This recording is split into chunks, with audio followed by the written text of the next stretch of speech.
utukuzwe.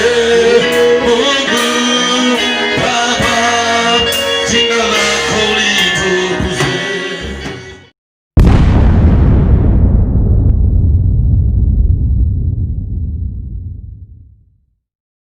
Tuko hapa kwa ajili ya Mungu, nami nina uhakika ya kwamba siku ya leo Mungu anaenda kunena na kila mmoja wenu. Bwana asifiwe sana. Amen. Asubuhi ya leo, kwanza kabisa ningependa tukaribishe viongozi wetu. Tumkaribishe Rev baba yetu ya kiroho ambaye yuko katika nyumba. Tuko na mama yetu wa kiroho vile vile hapo katika nyumba na tunashukuru kwa makofi. Tuko na assistant senior pastor Noah Juma, tumkaribisha kwa makofi. Tuko na Pastor Arnold, tumkaribisha kwa makofi. Tuko na dada yetu Salome ako mahali pale. Bwana asifiwe sana. Viongozi wetu tunawapenda, na ombi letu kila siku ni kwamba Mungu aweze kuwahifadhi. Bwana asifiwe sana. Amen. Na atekeleze malengo yake maishani mwetu. Amen. Asubuhi ya leo sitaki kupoteza wakati. Ninataka tuweze kuingia katika Biblia zetu in the book of Luke chapter 16 verse 19 to 31.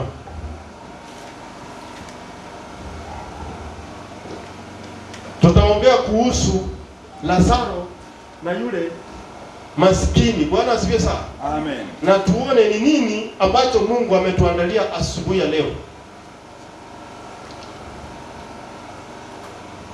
Biblia inasema there was a man who was dressed in a purple and fine linen and lived in a luxury every day. At his gate was laid a beggar named Lazarus, covered with sores and longing to eat what fell from the rich man's table. Even the dog came and licked his sores. Bwana asifiwe sana. Amen. Wacha tuombe kwa ajili ya maandiko. Mungu Baba, ni asante Yesu Kristo kwa ajili ya maandiko haya. Ninakushukuru kwa ajili ya kila nafsi ambayo iko mahali hapa Mfalme. Ninaposimama mbele ya watu hawa, ninaomba Yesu Kristo ukanitumia kama chombo ili waweze kuelewa neno lako asubuhi ya leo. Bwana asifiwe sana. Amen. Maandiko yako wazi ya kwamba kulikuwa na tajiri mmoja ambaye aliishi maisha ya juu, na Biblia inasema ya kwamba aliweza kuvalia mavazi ambayo yalikuwa ya bei mno. Bwana asifiwe sana. Maisha yake yalikuwa ya kifahari, lakini Biblia inatuelezea kwamba kila wakati alipofungua pazia ya dirisha lake angeona jambo la kusikitisha pale langoni. Ilikuwa ni Lazaro ambaye alikuwa ni maskini, Lazaro ambaye alikuwa anategemea kukula chochote ambacho watu wangempea. Bwana asifiwe sana. Amen. Biblia inasema ya kwamba Lazaro alikuwa na vitonda ambazo zilikuwa zinatondokwa na uzaa pamoja na damu. Mbwa wa majirani wangekuja na kumramba Lazaro, lakini Biblia inasema wakati mwingine Lazaro anakosa hata nguvu ya kufukuza wale mbwa. Bwana asifiwe sana. Amen. Na Biblia inatuelezea kwamba ukiwatazama hawa watu kwa umbali, Lazaro alikuwa mwamini, lakini yule tajiri hakukuwa mwamini kamwe. Bwana asifiwe sana. Amen. Na Biblia inasema ya kwamba wakati wake Lazaro ukafika, Lazaro akafa, Lazaro akazikwa. Bwana asifiwe sana. Amen. Wewe mwenyewe unaweza kujichazia, labda watu walimpatia masishi ama madanga ya mtu maskini. Bwana asifiwe sana. Amen. Kwa sababu tunajua ya kwamba mtu maskini watu wengi hawahudhurii hata matanga. Bwana asifiwe sana. Amen. Labda wanasema tutakula nini? Tutawekeza wapi makari zetu? Huyu mtu hakusoma, hana mtoto. Bwana asifiwe sana. Na inafanya watu wengi hata wahudhurii matanga yale. Bwana asifiwe sana. Lakini Biblia inatuelezea kwamba malaika wa Bwana wakachukua roho na nafsi yake Lazaro wakaipeleka katika kifua cha Ibrahimu. Bwana asifiwe sana.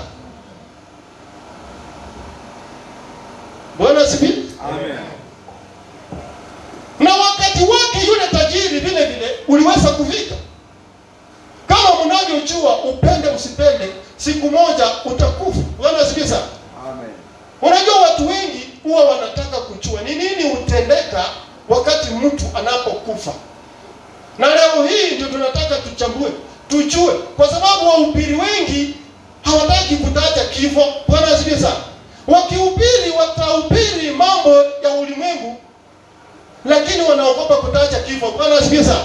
Lakini leo tunataka tujue wakati mtu anakufa ni nini ambacho hutendeka, kwa sababu sisi ni Wakristo na siku moja tutafika kiwango kile. Bwana asifiwe sana. Na ni vizuri kuelewa. Bwana asifiwe. So Biblia inasema ya kwamba wakati wake yule tajiri vile vile uliweza kufika na yeye akafa. Kwa sababu upende usipende, huwa umeokoka uchaokoka, uwe maskini uwe tajiri, siku moja utakufa. Bwana asifiwe sana. Amen. Tusitanganyane. Bwana asifiwe. Amen. Utakufa, na hiyo ndio ukweli. Hautakufa kwa sababu ya dhambi zako. Ni dhambi ambazo zililetwa na wale waliotutangulia. Bwana asifiwe sana. Na kifo kikaingia. Na ni lazima tunafanya nini? Tutakufa. Bwana asifiwe sana. Amen. So Biblia inasema yule tajiri akafa. Na wewe mwenyewe unaweza kujitazia yale mambo ambayo yalifanyika. Sanduku la bei ya hali ya juu, maua mengi kwenye kaburi, hotuba ndefu, yote mazuri yakisemwa yale ambayo alikuwa ametenda. Bwana asifiwe sana. Amen. Mnajua mtu tajiri wakati anapokufa, watu wako na mengi ya kuongea. Wanasema vile alikuwa anatoa nguo akipatia maskini, vile huyu mtu amesoma ako na PhD. Watu wanajua hata wakienda kwa yale matanga wako na mahali wataweka makari zao. Bwana asifiwe sana. Amen. Na kwa hivyo utaona watu wengi wanapenda kuhudhuria matanga ya mtu kama huyo. Bwana asifiwe. Amen. Lakini Biblia inasema ya kwamba nafsi na roho yake haikuenda kwa kifo cha Ibrahimu, ikaenda kuzimu. Kuzimu ni mahali papaya mno, mahali ambapo hauwezi hata ukatamani kuingia. Bwana asifiwe sana. Amen. Kuzimu ni mahali kuna mateso. Kuzimu ni mahali ambapo nafsi na roho za watu ambao hawajaokoka huwekwa, huhifadhiwa, sikingojea siku ya mwisho ya hukumu, na zitatolewa katika kuzimu zikiingizwa jehanamu. Bwana asifiwe sana. Amen. Jina lingine la jehanamu ni moto usiosimika. Bwana asifiwe sana. Amen. Kwa hivyo wengi mmekuwa mkijiuliza, ndugu zetu, dada zetu ambao walifariki walienda wapi? Kama walikuwa wameokoka wako paradiso. Bwana asifiwe sana. Amen. Lakini ikiwa walikuwa bado hawajaokoka, nafsi na roho zako siko kuzimu. Bwana asifiwe sana. Zinangojea siku ya hukumu. Bwana asifiwe. Amen. Kwa hivyo kuzimu ni gereza ambapo mtu usubiri kabla ya hukumu kutolewa. Bwana asifiwe sana. Na jehanamu ni mahali ambapo sasa umefika kutumikia kifungu chako. Bwana asifiwe sana. Amen. Kwa hivyo utaenda kwanza kuzimu na ungojea hukumu, na utatolewa kuzimu na upelekwe wapi? Jehanamu. Bwana asifiwe sana. Amen. Na ni afadhali kuzimu kwa sababu jehanamu sasa ni moto, inaitwa ziwa la moto usiosimika. Bwana asifiwe sana. Amen.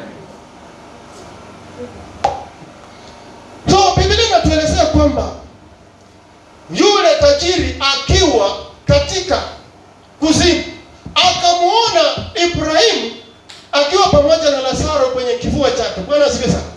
Akapaza sauti yake akasema, ole wangu Ibrahimu, tafadhali umtume Lazaro akuje amwakilie ulimi wangu matone ya maji machache, kwa sababu mateso ya moto huu ni mengi mno. Bwana asifiwe sana. Amen.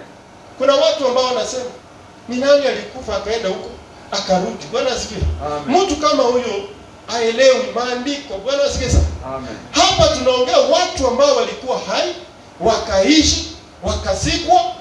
Lakini sasa tunaongea mtu ambaye yuko mbinguni na mtu ambaye yuko kuzimu. Bwana asifiwe sana. Amen. Na ikiwa wewe ni Mkristo na mambo kama haya hujafahamu, yafaa uelewe. Bwana asifiwe sana. Amen. So Biblia inasema ya kwamba akamtuma Ibrahimu, tafadhali umwambie Lazaro akuja mwakilie ulimi wangu na matone ya maji machache, kwa sababu mateso ya moto huu ni mengi mno. Lakini Ibrahimu akamkumbusha, akamwambia, wakati wewe ulipokuwa hai ulipata yako yote mazuri. Bwana asifiwe sana. Lakini wakati ule huyu Lazaro maskini alikuwa anateseka. Lakini sasa mambo yamepatilika. Wewe ndiye unayeumizwa na Lazaro anaburudika. Bwana asifiwe sana. Amen. Isitoshe katikati yetu sisi na wewe hata tunaweza kutaka kukusaidia. Bwana asifiwe sana. Lakini katikati yetu kuna shimo kubwa mno ambalo haliwezi likavukika. Mtu wa kutoka upande huu akuje kule kwenu hawezi, na kutoka kule kwenu akuje huku kwetu hawezi. Hata tukitaka kukusaidia hatuwezi, ndugu yangu. Bwana asifiwe sana. Biblia inasema akaanza kukumbuka familia yake, akasema, tafadhali Ibrahimu, mtume Lazaro aende kwetu. Wapi? Nyumbani. Niko na ndugu wangapi? 5. Uwaambie tafadhali waamini, kwa sababu mahali ambapo niko wasije wakafika. Bwana asifiwe sana. Amen. Unajua wakati wewe unatembea hawezi ukajua kuna mtu ambaye yuko kusini anasema I wish hao watu ambao wanatembea wakijua ukweli wangekuwa wote wameamini. Bwana asifiwe sana. Lakini Ibrahimu naye akamkumbusha, akamwambia, ndugu zako wako na maandiko matakatifu yaliyoandikwa na Musa na manabii. Wacha wasome maandiko, waamini na waelewe, na wataibuka kucha mahali ambapo uko. Bwana asifiwe sana. Lakini kwake yule tajiri hakuamini ya kwamba ndugu zake wataamini kwa kusoma tu maandiko. Yeye alikuwa anashawishiwa ndani mwake ya kwamba wangeamini bora zaidi ikiwa mtu angetoka kuzimu na kwenda kuwashuhudia. Bwana asifiwe sana. Amen. Kuna maneno ambayo Ibrahimu aliweza kumkumbusha yule tajiri. Jambo la kwanza, alimwambia ndugu zako wasitarajie mtu kutoka kuzimu kwenda kuwashawishi ndio waamini. Bwana asifiwe sana. Kwa sababu mtu wa kuamini ni wa kuamini, na mtu ambaye si wa kuamini hawezi kuamini hata nini ikitendeka. Bwana asifiwe sana. Amen. Na hayo yaliweza kudhibitika mwishowe. Baadaye Yesu akamvuvua mtu mwingine ambaye anaitwa Lazaro. Kuna Lazaro wawili, Lazaro rafiki ya Yesu na Lazaro yule maskini. Bwana asifiwe sana. Amen. So Yesu akamvuvua Lazaro rafiki yake, wakamuita Yesu, tafadhali Lazaro alikuwa rafiki yako naye ni mgonjwa, sikuja umwombe. Yesu hakuja. Bwana asifiwe sana. Amen. Wakasema Lazaro ako hali mbaya maututi, si tafadhali ukuje tu umwekelee mkono. Yesu hakukuja. Wakasika. Bwana asifiwe sana. Amen. Yesu akangoja akae mule kaburini siku kadha wakati. Na Yesu alipowasili akawauliza dada zake Lazaro, kaburi lake liko wapi? Wakamwonyesha. Akasema, toeni jiwe. Wakamwambia, tutatoaje jiwe ikiwa mtu amekaa kwenye kaburi na sasa anaoza? Wewe utavumilia uvundo?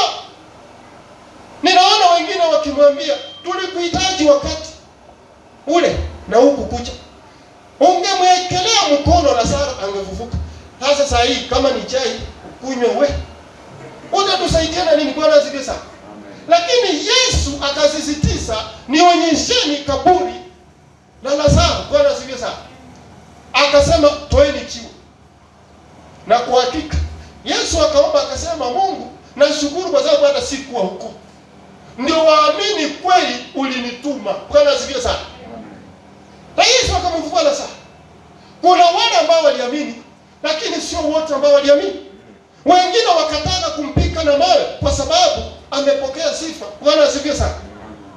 Kwa hivyo mtu wa kuamini ni wa kuamini, na wale ambao sio wa kuamini walikuwa wanatarajia nini ndio waamini, kwa sababu moyo wa mwanadamu ni mkubwa. Bwana asifiwe sana. Amen. Wengine wanasema haiwezekani, eti kuna kitu inaitwa jehanamu ama kuzimu. Wanasema hakuna, haiambatani Bwana wa upendo huyu ambaye tunamjua, kutayarisha kuzimu na jehanamu. Wengine wanasema hata kama jehanamu iko, labda imechifisha tu mahali, na kwa sababu hawajakutana nayo wanajua ya kwamba haiko. Bwana asifiwe sana. Amen. Lakini swali ni je, Yesu mwenyewe alisema nini kuhusu jehanamu? Ndugu yangu, dada yangu, hakuna kitu ambacho Yesu alisisitiza kuliko watu wengine wote, na ilikuwa jehanamu na kuzimu. Bwana asifiwe sana. Amen. Ndugu yangu, dada yangu, kwa uhakika kuna jehanamu na kuna kuzimu. Usije ukatanganyika. Bwana asifiwe sana. Amen. Usije ukatanganyika. Na kulingana na mazungumzo ya Yesu, jehanamu na kuzimu ni mahali pabaya sana, ni mahali pa mateso mengi sana. Bwana asifiwe sana. Najua sisi tumeelewa, lakini kuna wengine labda kule nje hawaelewi. Bwana asifiwe sana. Sasa tuwezi tukaassume wote wanajua. Bwana asifiwe. Amen. Kwa hivyo tena ni vizuri tujue ya kwamba Mungu hakutayarisha jehanamu kwa ajili ya mwanadamu. Mungu alitayarisha jehanamu kwa ajili ya shetani na malaika wake, lakini kwa ajili ya hukumu ya moyo wa mwanadamu. Si ajabu kwamba wanadamu wataungua jehanamu. Bwana asifiwe.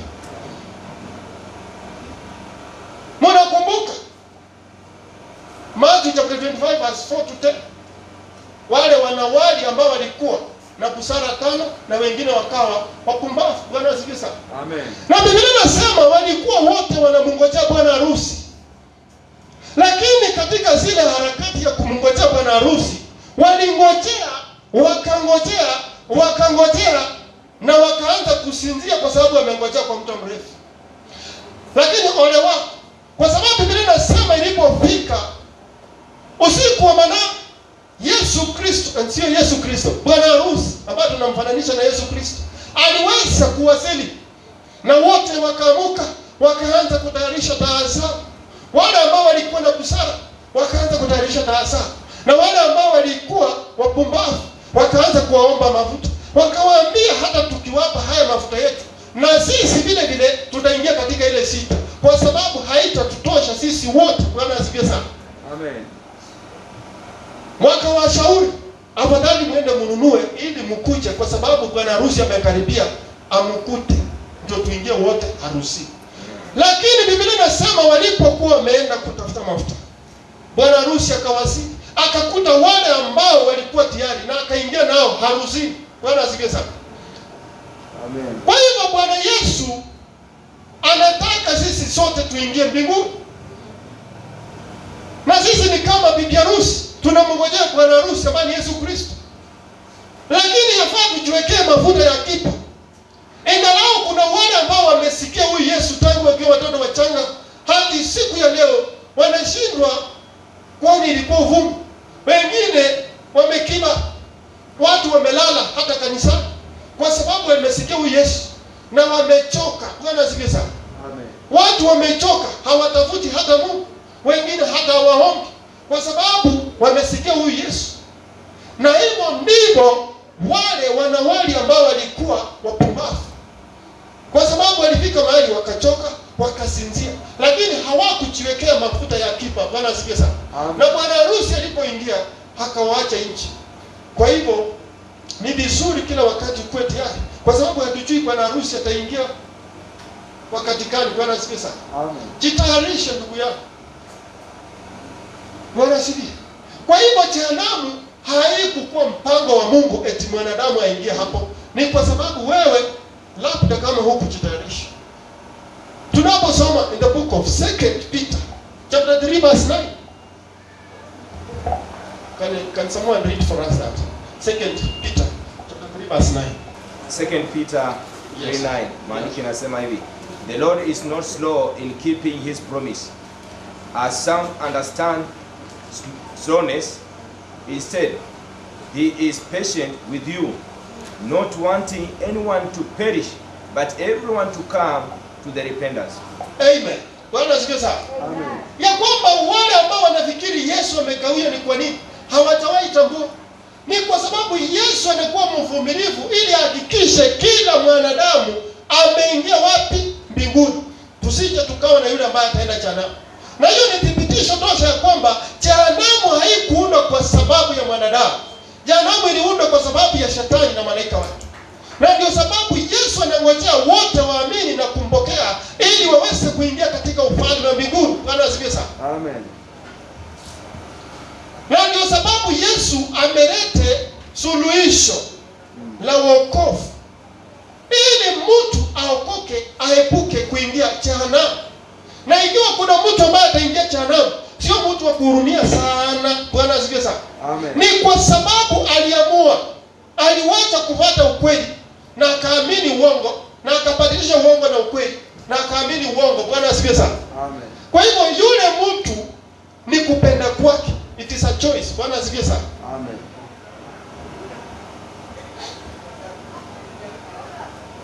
Jambo lingine ambalo linajitokeza, nimeona watu wengi ambao wanasema mimi wacha niponde raha. Bora wakati wangu wa kufa ukifika sitakuweko na sitaki kujua. Bwana asifiwe sana. Unajitanganya.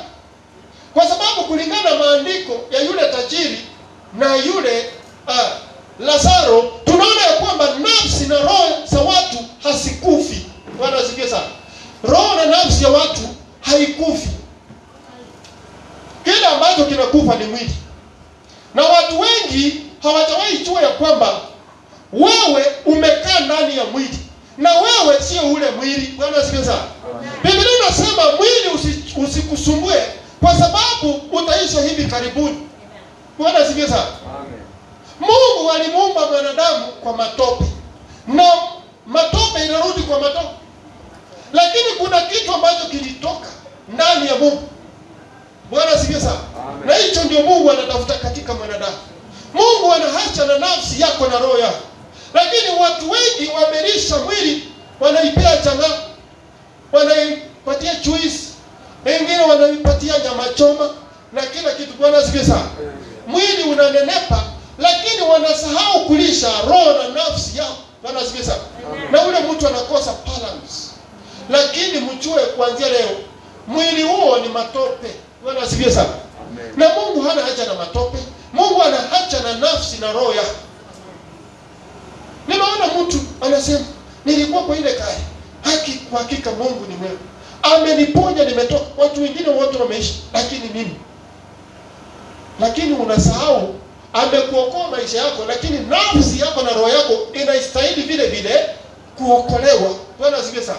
Amen. Amekuokoa Yesu, lakini nafsi na roho yako inastahili kuokolewa. In the book of Philippians chapter 1 verse 23.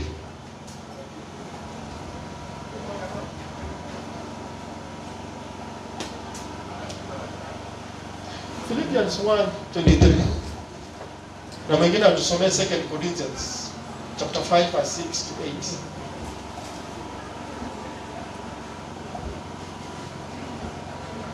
Kama uko pale, tuokoe wakati tafadhali. Kama Filipi wa kwanza 3. Yes. 23. Wa Yes. kwanza 23. I am torn, Shalom. Let me repeat, sorry. I am torn between the two. Yes. I desire to depart and be with Christ, which is better by far. Amen. 2 Corinthians chapter 5 verse 6 to 8.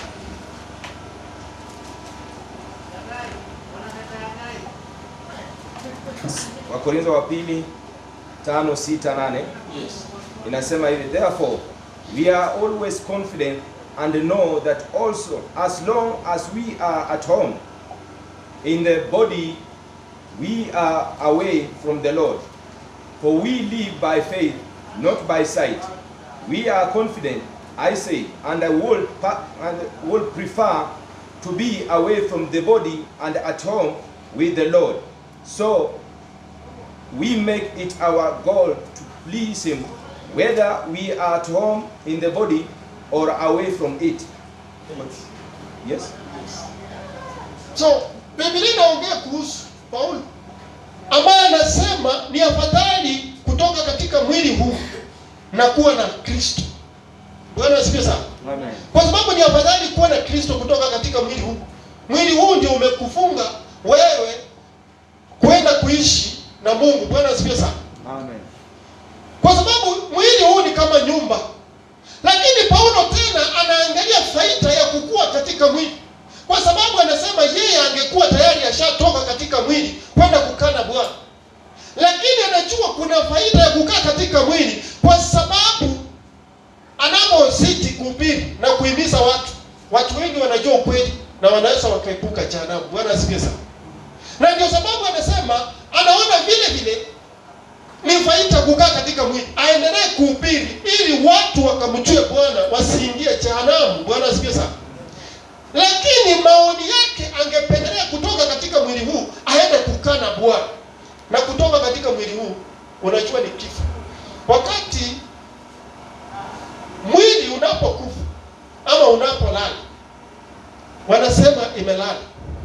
Roho ya mwanadamu na nafsi yake uondoka wakati ule na kwenda kukaa na Bwana ikiwa ulikuwa umeokoka. Na ikiwa ulikuwa uchaokoka, roho yako na nafsi yako inaenda kukaa kuzimu. Bwana asifiwe sana. Amen. Kwa hivyo ni vizuri uweze kuelewa mambo haya ya kwamba wale watu wanaishi maisha careless. Wengine wanajichoma, wende nichomeka hata sasa nisipatikane. You are wasting time, unachoma matope ndugu yangu. Hata unapopaka lipstick, hiyo ni matope. Unapovaa suti, unavalisha kwa matope. Bwana asifiwe sana. Amen. Lakini Mungu ako na hacha na nafsi na roho yako. Bwana asifiwe. Amen. So usije ukakaa tu careless, ukafikiri ati sasa wewe utakuwa umeisha. Hautajua kitu ambacho kilikuwa kinaendelea. La hasha. Utasimama mbele ya hukumu. Na mwili ukiondoka, wewe haukufi, uko tu kwa sababu nafsi na roho yako bado iko hai. Bwana asifiwe sana. Amen. Na utajibu mashtaka. Nimeona mtu anaua watu wote, anaua familia alafu anajiua. Ati sasa mimi nitakuwa siko. Unajitanganya ni matope tu unaondoa. Bwana asifiwe sana. Amen. Lakini utapaki tu wewe. Bwana asifiwe sana. Amen. Na utajibu mashtaka. Na vile vile katika kuzimu tujue na tuelewane ya kwamba katika kuzimu watu wenye wanafikiri bora mimi nitakuwa nimekufa. Mimi hata sitaki msiponibeba, mimi sitaki kujua. Mimi sitakuwepo. Unajitanganya. Kwa sababu Biblia inatuelezea kwamba yule tajiri akiwa katika kuzimu aliweza kumwona Lazaro ng'ambo ile nyingine akiwa na Ibrahimu. Katika kuzimu Biblia inasema akapaza sauti yake. Akasema, "Ole wangu Ibrahimu, mtume Lazaro akuja mwagilie ulimi wangu na matone ya maji machache." Kwa sababu mateso katika moto huu ni makuu sana. Bwana asifiwe sana. Amen. Hiyo inatuonyesha ya kwamba katika kuzimu utakuwa unaungua, lakini utakuwa na uwezo wa kuhisi. Bwana asifiwe sana. Katika kuzimu utakuwa na uwezo wa kuona. Bwana asifiwe sana. Utakuwa na uwezo wa kutambua hata mambo. Bwana asifiwe sana. Biblia inasema Ibrahimu akamkumbusha yule tajiri. Utakuwa unakumbushwa kile ambacho vile ulikuwa unaishi. Ulikuwa na vitu lakini hukusaidia watu. Ulikuwa unatembea hii lakini ulikuwa unafanya hivi. Ukiwa kuzimu. Bwana asifiwe sana. Amen. Kwa sababu Ibrahimu alimkumbusha, wewe ulikuwa unapata yote lakini huyu alikuwa anateseka. Sasa yeye anaburutika na wewe unaumizwa. Bwana asifiwe sana. Amen. Biblia inasema ya kwamba akaanza kukumbuka familia yake. Akasema ndiko na ndugu watano, tafadhali umtume Lazaro aende awaelezee. Waokoke ili wasije wakafika hapa mahali niko. Bwana asifiwe sana. Amen. Kwa hivyo katika kuzimu utakuwa unakumbuka wapendwa wako. Wale ambao uliwacha nyuma. Labda ni ndugu zako. Labda ni bibi yako na watoto wako na marafiki zako. Bwana asifiwe sana. Amen. Hiyo inamaanisha nini? Kuna watu ambao walikufa ambao wako kuzimu. Leo hii wanakumbuka, wanasema I wish hao watu ambao wanatembea wangejua mahali niko, wangeokoka. Bwana asifiwe sana. Amen. Kwa hivyo ni nini cha muhimu? ama ni lesson gani ambayo tunaweza tukajifunza kutokana na maandiko haya matakatifu? Jambo la kwanza ambalo yafaa tujifunze na tuelewe ni kwamba wakati wako ukifika wa kukufa, mali yako haitakuokoa. That is lesson number 1. Unaweza kuwa na ndege, unaweza kuwa na kila kitu, ukawa na wafanyakazi, ukawa na maestate kule ng'ambo, na watu wanakusifu, lakini wakati wako ukifika wa kukufa, hawezi ukaepuka, utakufa. Tuelewe na tutambue sisi kama Wakristo, watu wengi wanafikiri ya kwamba yule tajiri alienda mbinguni, alienda kuzimu kwa sababu alikuwa tajiri. Na watu wengine wanafikiri ya kwamba Lazarus alienda mbinguni eti kwa sababu alikuwa maskini. Bwana asifiwe sana. Amen. Hiyo ni dhana potofu. Ni vizuri uiondoe katika akili zako. Nimeona watu wanasema hawa unaona wanapita na magari, hawa wanatumwakia maji, hawa ndio watakuwa kuni zetu. Bwana asifiwe sana. Unajitanganya. Bwana asifiwe sana. Amen. Uondoe dhana kama hiyo. Kuna masikini wengi ambao leo hii wako jana, na kuna matajiri wengi ambao leo hii wako mbinguni. Bwana asifiwe sana. Amen. Including our forefather Abraham himself. Where was he? Lazarus was at his bosom. Bwana asifiwe sana. Amen. Where was he by that time? He was in heaven. Bwana asifiwe sana. Abraham alikuwa maskini, sasa alikuwa tajiri. Kwa hivyo kitu ambacho kinaamua ni wapi utaenda ni vile ulivyomwamini Bwana Yesu Kristo wakati ulipokuwa unaishi. Bwana asifiwe sana. Sio ati kwa sababu wewe ni tajiri wewe ni maskini. Bwana asifiwe sana. Amen. Maandiko yako wazi in the book of John chapter 1 verse 12. But to all who received him, who believed in his name, he gave power to become children of God. John chapter 3 verse 16. For God so loved the world that he gave his only begotten Son, that whoever believes in him shall not perish but have eternal life. Bwana asifiwe sana. Amen. In the same book of John chapter 3 verse 36. Can you read for us?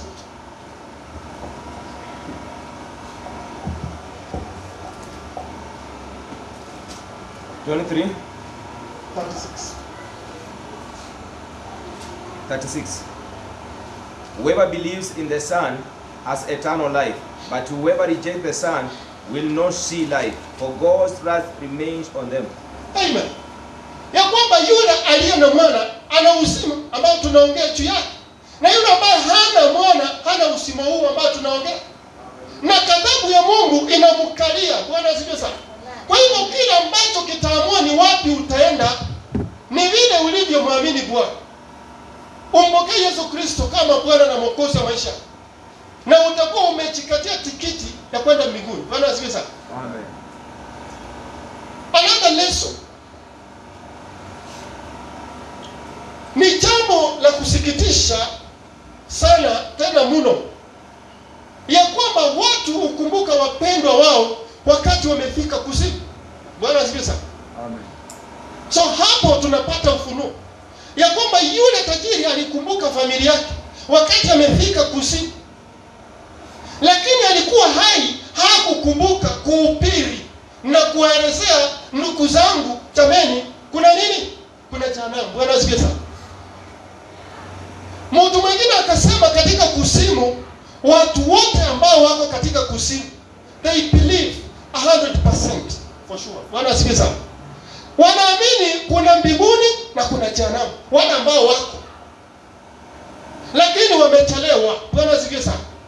So ni vyema unapotembea, chochote ambacho unafanya, uhakikishe ya kwamba umeelezea ndugu zako, dada zako na marafiki zako, majirani zako, wakajua ya kwamba kuna jehanamu, kwa sababu wakati unafika ambapo usiposuluhisha kama bado ungali hai, utaondoka katika hii matope ambayo tunaita mwili. uwe umerekebisha mambo. Bwana asifiwe sana. So yule tajiri anafika kusimu, ndio anakumbuka ndugu zake, lakini alikuwa hai, hiyo yote hakukumbuka. Bwana asifiwe sana. Amen. Another lesson ambayo tunajifunza kutokana na maandiko haya matakatifu ya kwamba katika verse 26 Luke 16 verse 26.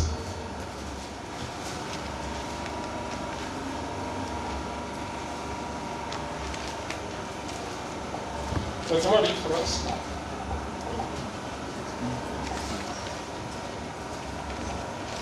Luke 16. 26. Yes. And besides all this, between us and you, a great chasm has been set in place, so that those who want to go from here to you cannot, nor can anyone cross over from there to us. Amen. Ya kwamba katika mbinguni na kuzimu kuna mpaka, na ukifika kule utakuwa unaona kuzimu, na wale ambao wako kuzimu wanaona jehanamu. Bwana asifiwe sana.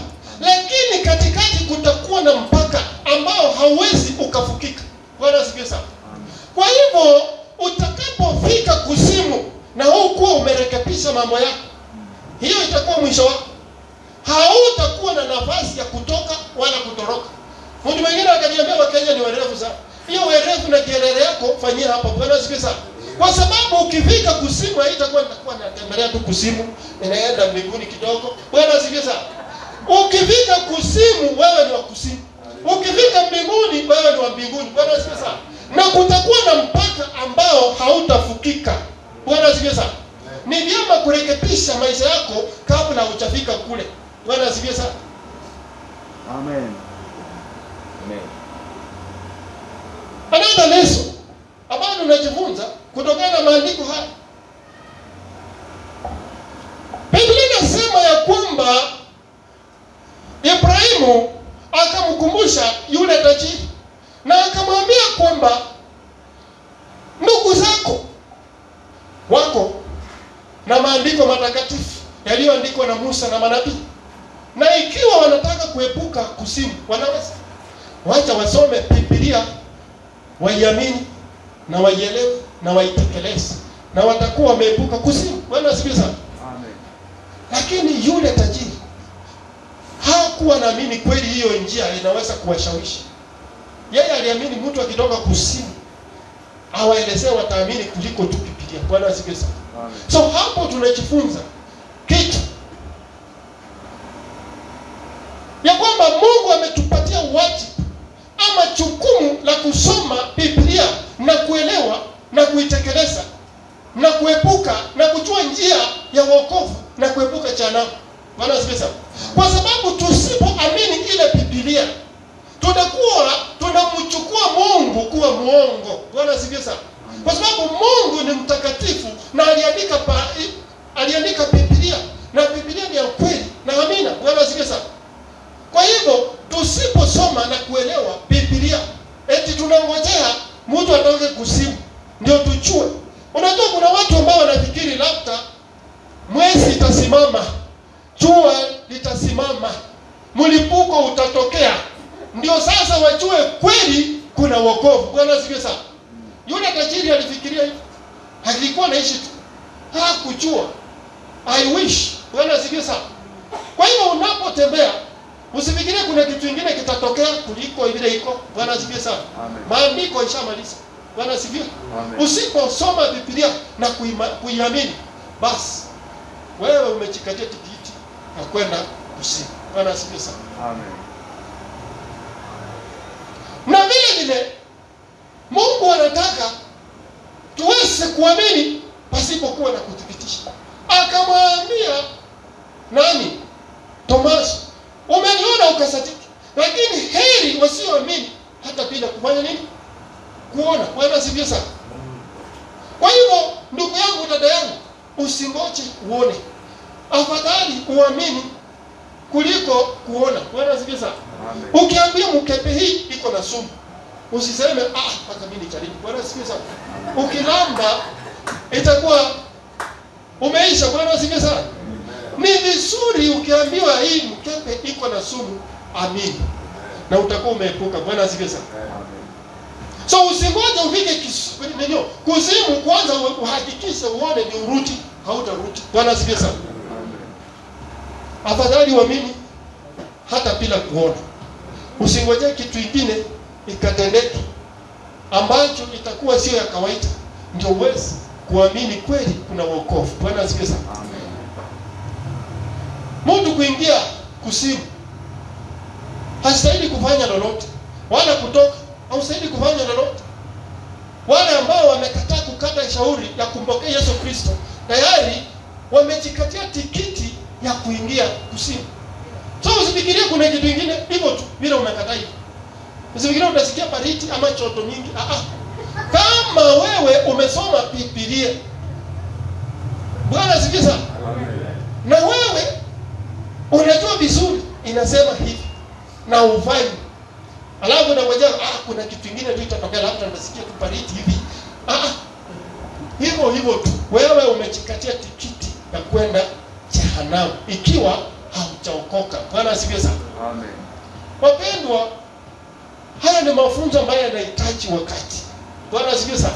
Amen. Lakini kwa sababu ya muda ningependa tufike pale. Lakini mahali popote unapotembea ujiulize, je, wewe utaenda wapi maisha yako yapatayo? Bwana asifiwe sana. Maisha yako ya milele yapatayo. Unajua kuna maisha ambayo tunaishi itafika kikomo, lakini yale utaanza baada ya kifo ni ya milele. Bwana asifiwe sana. Amen. So maisha yako yale ya milele ni ya maana na ya thamani zaidi kuliko wakati. Bwana asifiwe sana. So ni vyema urekebishe. Bwana asifiwe sana. Amen. Sitaki kuwachosha. Hiyo at least tumesikia, hata kama ni neno moja tu tutapatilika. Bwana asifiwe sana. Amen.